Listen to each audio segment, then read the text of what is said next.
ये भारत के इतिहास में सबसे काला दिन है आज। सावरकर भवन क्यों नहीं रख दिया, उसका नाम पता चल जाता। गांधी जी की मूर्ति क्यों लगाई संसद भवन में, गोडसे की लगा देते। ऐसी संसद भवन का कोई मायना नहीं है। जोन से ठाव फिर रहे ना मोदी को, मोदी का इलाज इनका 2024 में पूरा हो जाएगा। अगर ये सरकार नहीं मानती तो इसका गोला लाठी देखा करेंगे, उसका कोठा में बंद कर देगा, इसका सही इलाज कर देगा। हमारी भाषा में क्या करें, पूरी देश की जनता जाग चुकी है, सड़कों पे आ चुकी है। आंदोलन चलेगा, गाजीपुर बॉर्डर पे भी चलेगा, हर बॉर्डर पे चलेगा। चारों तरफ से दिल्ली को घेरा जाएगा। इतनी सस्ती इज्जत नहीं है हमारी बेटियों की। 13 सरकार के कान में घूक बढ़ रहा, देश के प्रधानमंत्री की आंख खराब हो रही, अंधा हो रहा देश का प्रधानमंत्री।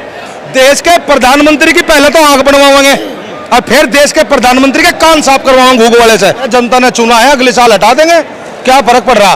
बस संसद भवन नया बना तो संसद भवन में सांसद भी नए आने चाहिए, प्रधानमंत्री भी नया आना चाहिए, जब तो देश में कुछ बदलाव होगा।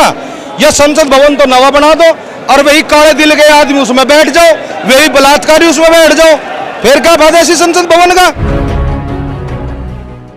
नमस्कार, मैं हूं देव, इसमें आप देख रहे हैं लोकतंत्र टीवी। देखिए ये पीछे की तस्वीर देखिए, जहां टिकैत साहब मौजूद हैं और टिकैत साहब के साथ हजारों की संख्या में किसानों की फौज तैयार है। ये किसान फौज दरअसल ये बता रहे हैं कि जो पहलवानों के साथ हुआ है वो बड़ी जाती है, जिसकी देश भर में निंदा भी हो रही है। सोचिए कि काले अक्षरों में कैसे लिखा जाएगा, एक तरफ नया संसद भवन उद्घाटन तो दूसरे तरफ पहलवानों के ऊपर डंडा बरसाए गए, पहलवानों को गिरफ्तार किया गया, पहलवानों को हिरासत में ली गई। इस देश की तमाम लोग, जनता इस बात को देख रही है, क्या पहलवानों के साथ न्याय होगा। जंतर मंतर से उनकी प्रोटेस्ट को हटा दिया गया, उनके प्रदर्शन जो कर रहे थे तमाम उनके समर्थक, उनको भी वहां से डिटेन कर लिया गया। इस वक्त हमारे साथ बाल्यान साहब मौजूद हैं, किसान नेता हैं। बाल्यान जी, कैसे देख रहे हैं पूरे जो वाकया है, न्यू संसद भवन का इनॉग्रेशन और दूसरी तरफ पहलवानों को हिरासत में लेना। सरकार ने यह बता दिया अख्ताना शाही क्या हो, राजा क्या होता है। आज जैसे ही वो राजदंड आया उसके बाद अत्याचार मोदी जी ने अपना चेहरा बदल दिया, अपना रूप बदल दिया, अपना व्यवहार बदल दिया। नए संसद भवन का निर्माण होते के साथ के साथ जो उन्होंने कदम उठाया वो तानाशाही का सबसे बड़ा प्रतीक है। जो पहलवान वहां बैठे हुए थे उन पहलवानों को वहां से उठा करके और उनको पुलिस हिरासत में लेना और उनके टेंट उखाड़ना और उनका चीरहरण करना, उन बेटियों के कपड़े भी फाड़े हैं उन लोगों ने। वैसे तो मोदी जी कहते हैं बेटी बचाओ बेटी पढ़ाओ, क्या यही बेटी बचाने का तरीका है सरकार का? क्या इसी तरीके से बेटियों की सुरक्षा की जाती है? और अगर तुम्हारे घर में बेटियां नहीं है, तुमने बेटियां नहीं पाली, तो हमारे से आकर के पूछ लो कि बेटियों का सम्मान कैसे होता है, बेटियों की इज्जत किस तरीके से होती है। ऐसे नहीं चलता काम कि संसद भवन बना करके, भव्य संसद भवन बना करके और देश का निर्माण हो रहा है, ऐसे नहीं होता। निर्माण होता है देश का। देश के नौजवान साथियों को रोजगार दो, किसानों की फसलों के भाव सही दो, देश में जो मुद्दे हैं उन पे काम करो। आप लोग जिसको आरोपी बता रहे हैं Brijbhushan Sharan Singh, new parliament house में हाथ हिलाते नजर आए और उन्होंने साबित कर दिया कि हम उद्घाटन में शरीक हैं, वो भी मोदी जिसका उद्घाटन कर रहा है। देखिए मेन चीज क्या है, बलात्कारी की सुरक्षा करी जा रही है और जो लोग इंसाफ मांग रहे हैं उनको जेल में डाला जा रहा है। इसका मेन कारण क्या है आपको पता है? इसका कारण यह है कि ब्रजभूषण के पास मोदी और शाह के कोई बड़े राज है जिनकी वजह से उनकी मजबूरी है उसको ना निकाल पाए। अगर ब्रजभूषण किसी और पार्टी का होता या भाजपा से बाहर होता तो अब तक जेल में होता, सलाखों के पीछे होता। लेकिन सरकार ने अपनी नीतियां इस तरीके की बना ली है, बिल्कुल हिटलर वाली। अरे अंजाम भी वही होगा इसका जो हिटलर का हुआ था। जिस जगह ने मोदी को माफी मांगने पर मजबूर किया, दरअसल पहलवानों के समर्थन में किसान भी वहां हजारों की संख्या में इकट्ठा है। अनुमान लगाया जा रहा है कि फिर से मोदी जी, आप ही के किसान के नेता, कई लोग कह रहे हैं कि फिर से माफी मांगना पड़ेगा। माफी मांगेगा और कितना एक बड़ा सामान है भाई वो। अरे देश का प्रधानमंत्री है, जनता ने चुना है, अगले साल हटा देंगे, क्या फर्क पड़ रहा। बस संसद भवन नया बना तो संसद भवन में सांसद भी नए आने चाहिए, प्रधानमंत्री भी नया आना चाहिए, जब तो देश में कुछ बदलाव होगा। या संसद भवन तो नवा बना दो और वही काले दिल के आदमी उसमें बैठ जाओ, वही बलात्कारी उसमें बैठ जाओ, फिर क्या फायदा ऐसी संसद भवन का। ऐसी संसद भवन का कोई मायना नहीं है। और जोन से ठाव फिर रहे ना मोदी को, मोदी का इलाज इनका 2024 में पूरा हो जाएगा। कितना ही खेल लो, कितने 2000 के नोट बंद कर लो, कितने ब्लैक को व्हाइट कर लो, इनका इलाज इसका पूरा होगा, डोज पूरी दी जाएगी। किसान आंदोलन 13 महीने करा हमने, इन बेटियों के लिए 13 साल भी लड़ना पड़ेगा तो लड़ेंगे। 13 साल में भी इंसाफ मिलेगा तब तक आंदोलन जारी रहेगा। ऐसे नहीं है कि हमारी बहन बेटियों की इज्जत ऐसे नीलाम होती फिरेगी। इतनी सस्ती नहीं है हमारी बहन बेटियां। इस देश के लिए गोल्ड मेडल लेकर के आई, इस देश का सर सबसे ऊपर किया, देश का तिरंगा सबसे ऊपर किया, और देश का प्रधानमंत्री बाहर जाकर फोटो खिंचवाने में लग रहा, आकर के उन बेटियों के पास एक बार तक मिला नहीं गया उनसे। तो क्या समझता है देश का प्रधानमंत्री, कैसे तानाशाही से देश को चला लेगा? ये धरती भारत की धरती है, इसने अभी तक भगत सिंह को पैदा करना बंद नहीं किया। ये धरती आज भी क्रांतिकारी पैदा करते हैं, और सुनील बालियान भारतीय जैसे बहुत क्रांतिकारी है इस धरती के ऊपर, जो इस सरकार से आंख मिलाकर के सवाल करने की हिम्मत रखते हैं। इस सरकार का इलाज करेंगे हम।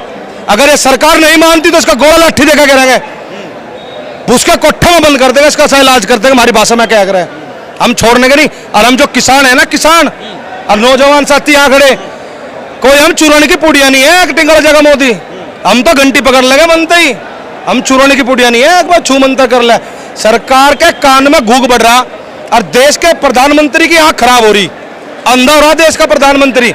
देश के प्रधानमंत्री की पहले तो आंख बनवाएंगे, और फिर देश के प्रधानमंत्री के कान साफ करवाएंगे घूक वाले से। जीव तो सुनाई देगी हमारी आवाज, और तब जाकर के बेटियों की इज्जत दिखाई देगी उस प्रधानमंत्री को। उन बेटियों का बुरी तरीके से चिरहरण करेगा। और याद रखे सरकार, जब रामायण हुई थी उस समय सीता का हरण हुआ था, पूरी लंका खत्म हो गई थी। और जब महाभारत हुआ, महाभारत में द्रौपदी का चिरहरण हुआ था, और आज उसी तरीके से हमारी बेटियों का चिरहरण करवा रहे। इनकी इतनी हिम्मत है, पूरी देश की जनता जाग चुकी है, सड़कों पे आ चुकी है। आंदोलन चलेगा, गाजीपुर बॉर्डर पे भी चलेगा, हर बॉर्डर पे चलेगा, हर जगह चारों तरफ से दिल्ली को घेरा जाएगा। इतनी सस्ती इज्जत नहीं है हमारी बेटियों की। 13 साल का आगाज है, 13 साल भी आंदोलन करने की हिम्मत रखते हैं। ऐसा किसान ही है जो पूरे देश का पेट पालता है, पालन पोषण करता है। देश के प्रधानमंत्री की तरह काजू की रोटी नहीं खाते हम अपने गेहूं के आटे की रोटी खाते हैं। देश का प्रधानमंत्री तो अफगानी काजू मंगवा लगा, वहां से बनाकर रोटी खावेगा। और इनका वो है, वो शिलाजीत की रोटी खावे, वो ब्रजभूषण, वो मेडल को 15 रुपए का बता रहा। अब तेरे खानदान में, तेरी कई पीढ़ियों में, तेरे रिश्तेदारों में कोई गोल्ड मेडल लेकर का हो तो बता दे, उसकी कीमत है अगला 15 रुपए। क्या इतना सस्ता होगा मेडल? लाके दिखाओ ना, प्रधानमंत्री लाके दिखा दो। इन लोगों ने तो ऐसा षड्यंत्र चला, सिया राम थे, सिया राम, सिया के बिना राम नहीं, और राधा के बिना कृष्ण नहीं।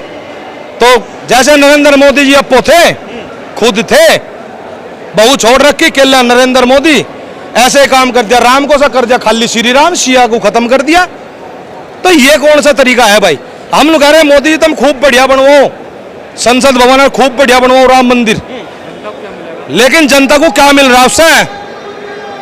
ये नु कह रहे क्या लगा अमृतकाल चल रहा है। कौन सा अमृतकाल? बेटी को तो चीरहरण हो रहे, तो हम अमृतकाल की बात कर रहे हैं। क्या इस दिनांक को 28 मई को याद रखेगा भारत? क्योंकि एक ही दिन न्यू संसद भवन का इनॉग्रेशन और दूसरे तरफ जो है बेटियों का चीरहरण जंतर मंतर से हिरासत में लिया गया। यह भारत के इतिहास में सबसे काला दिन है आज का दिन, 28 तारीख। लेकिन बीजेपी के लिए तो बढ़िया दिन है। बीजेपी का तो सावरकर का जन्मदिन है, तो जब सावरकर को इतना पूज जाए तो सावरकर भवन क्यों नहीं रख दिया? उसका नाम पता चल जाता। गांधी जी की मूर्ति क्यों लगाई संसद भवन में? गोडसे की लगा देते तो पता चल जाता भाजपा ने बनवाया।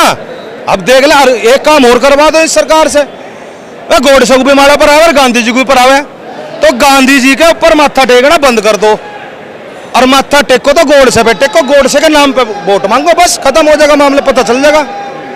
ये क्या कर रहे? अभी देख लो कर्नाटक में चुनाव आ रहे, ठीक है, मणिपुर में दंगे हुए, दलित वर्षित, ठीक है, वहां तो हिंदू मुस्लिम नहीं थी। अब इन्होंने क्या काम कर रखा है? हिंदू मुस्लिम का मुद्दा तो हो गया खत्म, अब आ गए बिरादरीवाद पे। अब ये क्या काम कर रहे? बिरादरी में बांट दो। अब इस आंदोलन को भी जाट वर्सेस राजपूत करना चाह रहे, लेकिन हर राजपूत हमारे साथ है, भाजपा के छोड़ गए, क्योंकि भाजपा वाले तो अंधभगत हो रहे। और भाई 2000 के नोट सेट करने में कांग्रेस और वे रहो, बाकी पार्टियां रहो, हमारे पे तो पीछे है नहीं, हम क्या सेट करेंगे? तो पहलवानों का अंतिम निर्णय क्या है? क्या वो लड़ेंगे या फिर सिलेंडर करके वापस घर जाएंगे? पहलवान लड़ेंगे हम, जब तक कोई भी बॉर्डर खाली नहीं करेंगे, जब तक उन पहलवानों को छोड़ा नहीं जाएगा, दोबारा टेंट नहीं काटा जाएगा, नहीं तो यहाँ से टेंट भी कटेंगे, हमारे ट्रैक्टर और टैंक भी यही आवेंगे, तब तक हम यहाँ से जाने वाले नहीं है। इलाज करके जाएंगे सरकार का। वो तो नए संसद भवन से हाथ मिला रहे हैं ब्रजभूषण से। ब्रजभूषण भाई एक बाबा, दुशासन भी तो बड़ा खुश था, रावण भी बड़ा खुश था। समय आ चुका बर्बादी का, भाजपा की बर्बादी शुरू हो चुकी है। अब संसद भवन की हमें इतनी जरूरत नहीं थी जितनी रोजगार की थी। आज मोदी जी ने संसद भवन का निर्माण करा, वहां बड़े खुश थे, ठीक है। आज कुछ दे देते बढ़िया संसद भवन से, कह देते जितने पुलिस वाले हैं, जितने पुराने आर्मी वाले हैं, जिनकी पेंशन खत्म कर दी, उनकी आज से पेंशन चालू होगी, ये बोल देते। ये बोल देते किसानों के लिए एमएसपी कानून बना दिया भाई, आज से कुछ बड़ी घोषणा तो कर दे। अब भाई थारा घर है, तुम अपना घर बनाओगे तो अपने घर पे उसके लिए तो बुलाओगे भाई, जब घर का उद्घाटन करोगे बुलाओगे तो हुई, वो बुलाता ही नहीं अगला आदमी। तो किसानों का नहीं है संसद भवन, हमारा भी तो है। एक बार पुनः पहलवानों के समर्थन में किसान ने गाजीपुर बॉर्डर से दरअसल इतिहास लिखने की कोशिश कर दी है। जरा देखिए इस तस्वीर को ध्यान से। गाजीपुर बॉर्डर पर इस वक्त हम लोग मौजूद हैं, फ्लाईओवर के नीचे, जहां किसानों ने 13 महीने में देश के प्रधानमंत्री को झुकाने का काम किया और वापस माफी उसने मांगा। तो क्या अनुमान लगाया जा सकता है, जो पहलवानों को गिरफ्तार कर लिया, जिस पहलवानों को डिटेन कर लिया गया, उस पहलवानों के समर्थन में जो किसान सड़कों पर हैं, किसान जो है लगातार चक्का जाम करने की कोशिश कर रहे हैं, तो एक बार पुनः ब्रिजभूषण की गिरफ्तारी होगी और प्रधानमंत्री माफी मांगेंगे, यह अनुमान लगाया जा रहा है। अगर ये वीडियो आप यूट्यूब या फेसबुक पर देख रहे हैं तो कमेंट कर अपनी प्रतिक्रिया जरूर दीजिएगा। शुक्रिया।